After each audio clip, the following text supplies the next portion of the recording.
Hi guys, it's Debbie, and today I'm back to talk about a topic many of you have asked me multiple times to cover over the course of the years, but which I just never really got round to talking about, and that is my favourite directors. Now, although there is a certain aesthetic I'm more drawn to in films, I don't really have one specific favourite genre. So let's say if I was totally focused on horrors, this list would be all about Jordan Peele, Wes Craven, James Wan. Whereas, as you'll notice, it is a bit all over the place. Even though in the end you can spot a unifying theme, a pattern, a touch I'm more attracted to. Anyway, let's get started. This list is in no particular order, and also bear in mind it is very hard to summarize the whole art, the whole work of a director in a simple 2-minute segment. We would need multiple standalone videos to cover the art of each of these directors. First up on the list is David Fincher. Now, something I've always found fascinating about Fincher is that he is basically anonymous. Outside of the film buff community who knows him very well, Fincher isn't really a well-known name like Tarantino, Nolan, Scorsese, although he's made some of the most popular films of all time. He's the director of Fight Club, Zodiac, The Social Network, The Curious Case of Benjamin Button, Gone Girl, Seven, The Game, and many, many more. He's also the director of House of Cards, Mindhunter, and the producer of the recent popular Netflix series Love, Death, Robots. And I just find that so fascinating. Another famous director, Chris Nolan, actually once said that this helps audiences to enjoy the movie more for what it is, rather than watching it while thinking of it as movie by X director. I think the aspect that always drew me to Fincher's films is how he always offers a deeper, peculiar look into his characters. The characters really are the core of his stories, and he also uses all a series of techniques to make us engage more with them. The way the camera follows them, one unifying colour palette throughout the film, which makes it more immersive. And there is usually a deep, dark look into these characters' lives and their motives. Fincher rarely presents a wholesome, happy-go-lucky story. These are unforgettable but twisted characters. They often have a dark side, an odd side, they feel out of place in the world, they're troubled, but usually all set in a very realistic environment. Fincher actually said that this curiosity of his to explore the darker side of humanity developed when as a kid he would wonder what was going on in other people's houses, what they got up to in their personal lives. If I had to pick one David Fincher film to recommend, it would probably be Seven, starring a young Morgan Freeman and a very, very young Brad Pitt as two detectives investigating a gruesome string of murders. And it encompasses a lot of the elements that I mentioned before. Next up on the list we have Bong Joon-ho, who became incredibly famous for his Oscar-winning film Parasite. Parasite is the perfect example of Bong Joon-ho's storytelling and even of how he uses irony in the most unexpected scenes. Parasite gets really dark in some points, whereas maybe just moments earlier we were laughing out loud at the screen, and all of the story has this dark, ironic lining. I've often noticed this use of irony in Korean movies, and if we take another example from Bong Joon-ho's work, in The Host, a huge creature attacks the city, and in one scene the protagonists are stuck crying, weeping the dead in a sort of quarantine centre, and the director just suddenly slaps in a pure comedic scene. Or in Memories of Murder, which is one of the creepiest, darkest serial killer movies ever made, he'll suddenly put in the classic funny cop scene. Oak chose one ironic moment after another. These are all very interesting approaches to storytelling, as well as superb character development, wonderful cinematography. If I had to suggest one Bong Joon-ho film to watch, I wouldn't want to just say Parasite, so I will go for The Host, the creature one I was mentioning earlier. Moving on down the list, we have Wes Anderson, a director with a very peculiar, distinctive style. You can always tell when a film is a Wes Anderson film. Even that H&M advertisement he had made had his name plastered all over it. Basically what Anderson does is create these self-contained worlds with a very specific quirky palette and aesthetic. So nearly always pretty normal settings like a summer camp, a train trip, a hotel, but then he'll develop a nearly stage-worthy story in which every detail is incredibly curated. Each line of dialogue is well planned out to be witty and clever and quirky. The characters will interact in a perfectly combined scripted manner. The camera will pan following a rigid pattern, following a nearly perfectly symmetric background.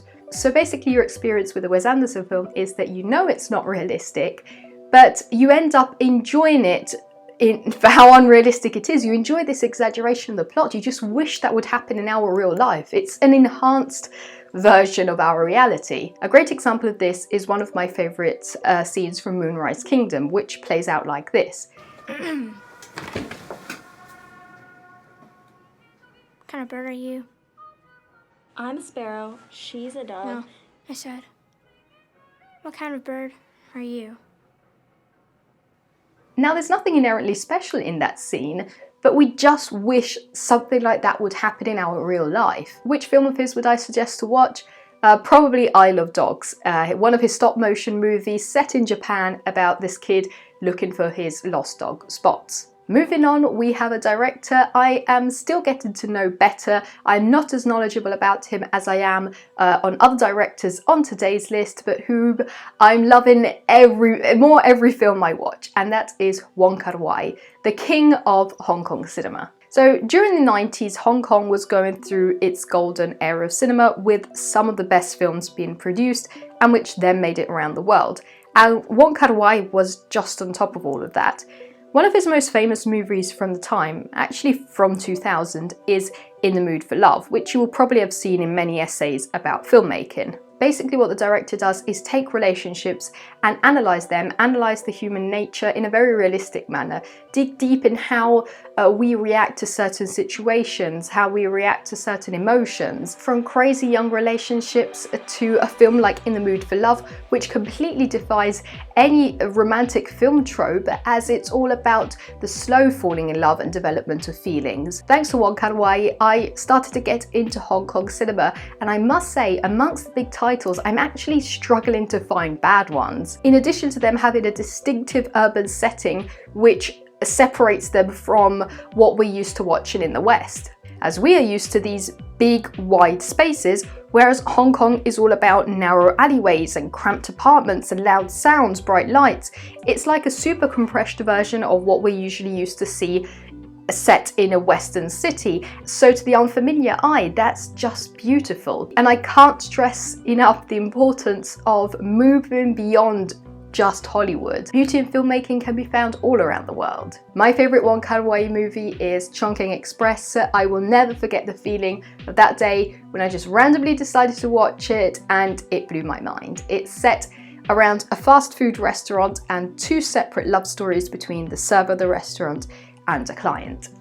Now let's move on to some very well-known names. Let's just get one big one out of the way: Stanley Kubrick. It's basically impossible to summarize all of Kubrick's work in just one short segment, also because the impact his art had on following filmmaking was astronomical. You can see Kubrick's influence in so many other films. I think we can roughly sum his work up in very interesting stories made into a beautiful mix of fantastic cinematography and delightful weirdness. You will often feel uncomfortable watching a Kubrick film, whether it may be a science fiction story or Tom Cruise just walking down the streets of New York. There was once this comparison between his works and the music of the Beatles, which can be enjoyed by anybody regardless of their cultural background, because deep down we're all just humans with the same reactions, the same emotions.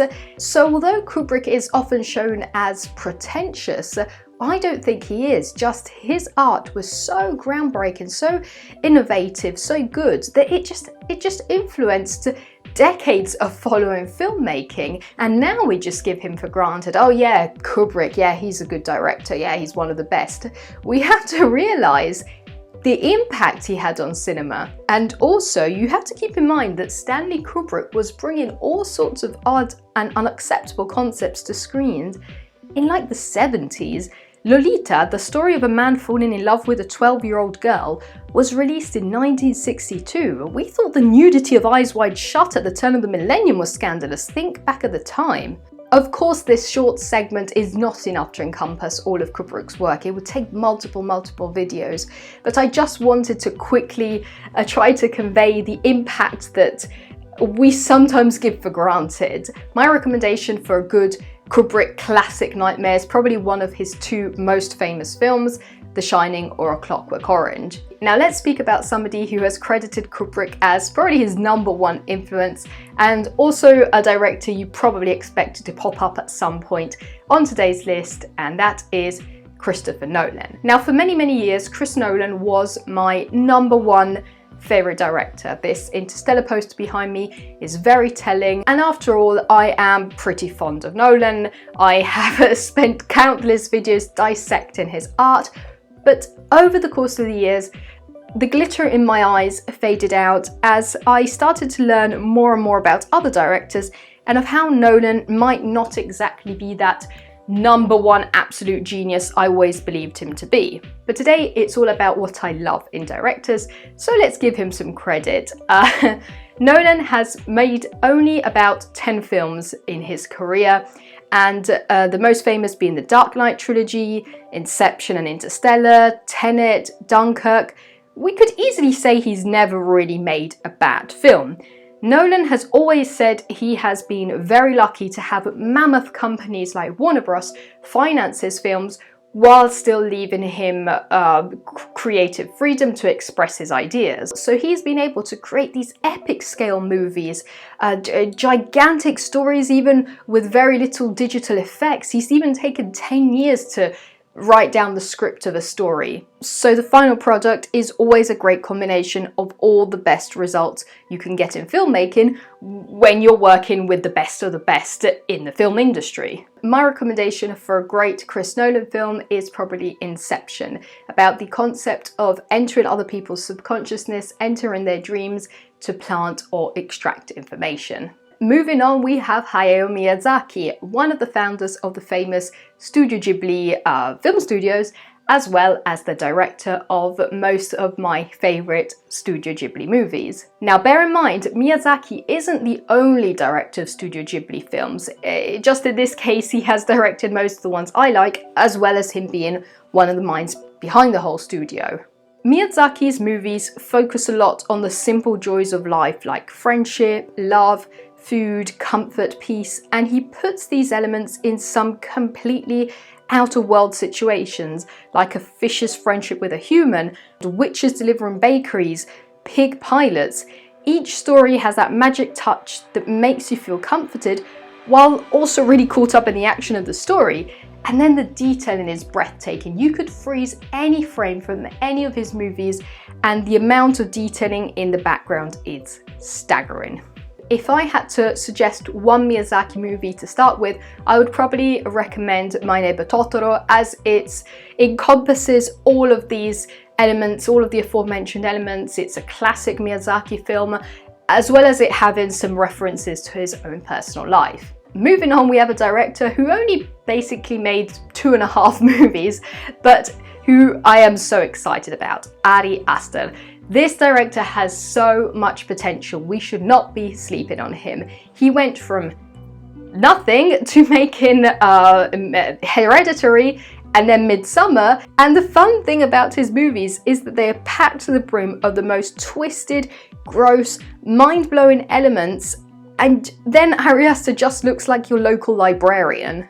I don't want to reveal too many details about his films because they are best experienced when you know nothing about them. But let me just say, everything in his films, from the cinematography to the storytelling to the character development, is impactful. Whether you ultimately like the films or not, they will have an impact on you. And now I really can't wait to watch Disappointment Boulevard, his next film starring Joaquin Phoenix. Next up, we have Denis Villeneuve, a director often compared to Chris Nolan because of the size of his films, the epic stories, the A-list actors, the budgets, but while still not being washed down by studio requests, there's still a unique approach to the themes. Denis Villeneuve is the director of Prisoners, Enemy, Sicario, Arrival, Blade Runner 2049, and the highly awaited science fiction movie Dune. So you can see how these are all huge titles, big actors, Oscars, epic shots, but while still retaining that dark analysis of society. Just as I was mentioning earlier with David Fincher, even Denis Villeneuve's movies cover all sorts of topics, whether it may be Mexican cartels or aliens trying to communicate with planet Earth, but always with a very peculiar, deep look into the characters' motives, the dark side of the human nature. In some Denis Villeneuve movies, and I will not say which ones to not spoil the plot, you will not agree with the main characters. You will find them very flawed, and that is a very interesting approach to the themes. I'm not sure if there's one Denis Villeneuve movie I would recommend above the others. All of the aforementioned titles are well worth the watch. Then, although this list is in no particular order, I decided to end with a blast with a director who is very loved, and that is Martin Scorsese. Just as with Stanley Kubrick, it is very safe to say that Martin Scorsese has influenced and is still influencing many filmmakers all around the world. It's very hard to summarize decades of impactful filmmaking in just a couple of minutes. Scorsese has directed films like Goodfellas, Taxi Driver, Casino, Raging Bull, The Departed, Shutter Island, The Irishman, The Wolf of Wall Street, and so many others. All films with very memorable plots, characters, and lines. Usually in Scorsese films, the protagonists really stand out for peculiar features or for very recognizable lines, and many have used the terms cult or epic to describe his movies, as they are often referenced throughout many other films. Let's say that Scorsese films are never soft, low-key stories. They're always big, bold, impactful, memorable, and I think if I had to suggest one Scorsese movie to start from, it would probably be Goodfellas, as it includes some of the recurrent actors that then worked with him in many other films, and it covers a lot of themes that are recurring in his work: the Italian-American culture, the violence, the aestheticization of violence, religion and guilt. It's all in there. And with that, we have reached the end of today's list. And now I would love to hear who your favourite directors are. Do you agree with my list? Who do you enjoy watching? Let me know everything with a comment down below.